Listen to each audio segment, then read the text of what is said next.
Okay. Today we're going to look at two poems, I Too by Langston Hughes and Still I Rise by Maya Angelou. And I want you to hear the speaker's voice while we're listening to the video so that you can hear the effect that the language and the voice that they're using to portray the speaker of the poem has on the words that they're saying. Okay? So first we're going to look at I Too by Langston Hughes.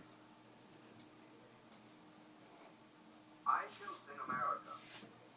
I am the darker brother. They stand me to eat in the sketches when comedy comes, but I laugh and eat well and grow strong.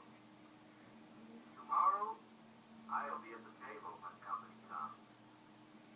Nobody will dare say to me, eat in the kitchen then.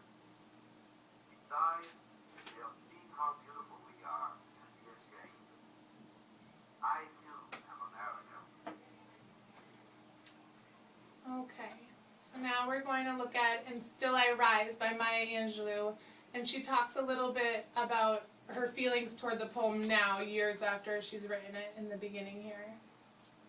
Everyone in the world is gone to bed one night or another with fear, pain, loss, or disappointment. And yet each of us has a way to listen. Somehow made our illusion seen other human beings. Good morning, how are you? Fine things in you. It's amazing. Wherever that abides in a human being, there is the nobleness of the human spirit. Despite it all, black and white, Asian, Spanish, Native American, pretty, plain, thin, fat, loud or silent, we rise.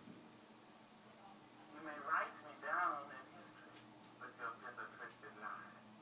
You may trod me in the very dirt, but still like dust, I'll rise. There's my sass in that perfection. Why are you beset with gloom? It's 'cause I walk as if I have oil wells pumping in my living room. Just like suns and like moons, with the certainty of time. Just like hope springing high. Still I rise. Did you want to see me broken? Bowed head and lowered eyes, shoulders falling down like teardrops, weakened by my soulful pride. Just my sass and its obsession. Don't take it so hard, just as I laugh. As if I have gold mines digging in my own backyard. You can shoot me with your words. You can cut me with your lies. You can kill me with your evilness. But just like life, I'll rise. Does my sex in its perfection? Oh, does it come as a surprise that I dance?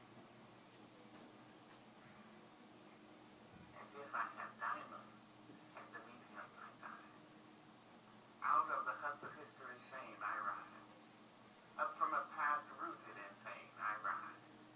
A black ocean leaping and wide, welling and swelling, I bear into time. Leaving behind nights of terror and fear, I rise. Into a daybreak miraculously clear, I rise. Bringing the gifts that my ancestors gave.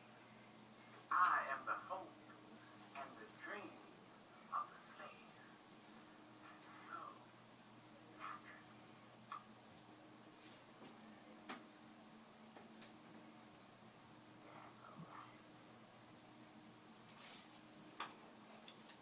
Okay, so first I'd like to look at the titles of the poem, I Too and Still I Rise. What do you think Maya Angelou and Langston Hughes are trying to do with these titles? What's the significance of them? Have you ever heard anybody use the phrase I Too before? Annie? I think that I Too is trying to be inclusive. He's trying to include himself in a group, and he's trying to make everyone else also included in that group. And in this poem, that group is America. So he's saying, I'm like also a member of this country, even though like all these other things are going on. Right. It's powerful that he's using it. There's a lot of dignity. There's a lot of ownership in the titles, I feel. like there's a real quiet, certain strength in both of the poems they're trying to portray. Language and power are not always related by rhetoric and the persuasion that they're using, but they can be related by how simple they're being with their dignified assertion of truth, I think. Also, I wanted to look at a couple of lines from the poem to compare.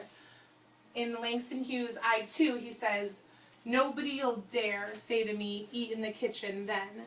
And at the end of Maya Angelou's poem, she says, "I'm a black ocean, leaping and wide, welling and swelling, I bear in the tide."